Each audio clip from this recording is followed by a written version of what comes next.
May 20th, 8 o'clock in the morning, I'm driving to Elizabethtown, Kentucky. Nervous, scared. I didn't get any sleep the night before. But as I'm driving, I'm just thinking to myself, I can still turn around. I can go back home. I really don't have to do this. 2 hours go by pretty fast. And I'm in the parking lot, still talking to myself, giving myself a pep talk. Still telling myself I can turn around, I can still go back home, I don't have to do this. Next thing I know, I'm climbing onto an airplane with 5 other people. My heart is beating just like it's beating on this stage tonight. I'm nervous. We begin to take off. We get higher and higher. The temperature starts to drop. The guy that's behind me, the instructor, is telling me all these different things. And then he tells me he's a little nervous, he's scared, and he's done this more times than me, obviously. It's my first time, and he's scared. So as we continue to go up and go up, we finally get 10,000 feet in the air. The doors open the whole time. You can look out and see.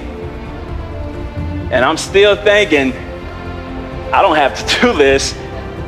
I can just ride back down with the pilot and just tell my family and friends that, I don't know, something happened to the plane and I didn't get to make it on there. But I went ahead and continued to talk myself into this.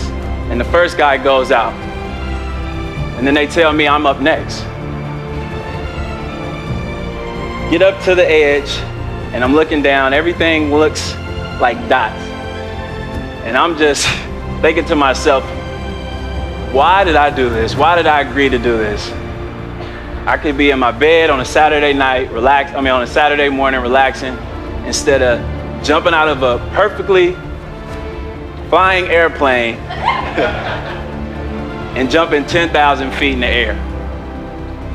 But my reasoning for doing that was basically to confront my fear. I have a tradition that I've done for the past few years where I always try to find one thing that I'm terrified of doing and do that, because one of my biggest fears is failing.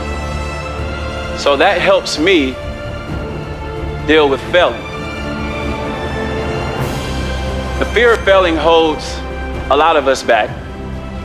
And raise your hand if you've been afraid to fail at something in life. Hopefully everybody raises. My man in the front's not afraid, but that's okay. No one likes to fail, but the truth is, whether we like to fail or not, failing is an important part of life. We've all failed at something, and we all, except for him, has been afraid to fail.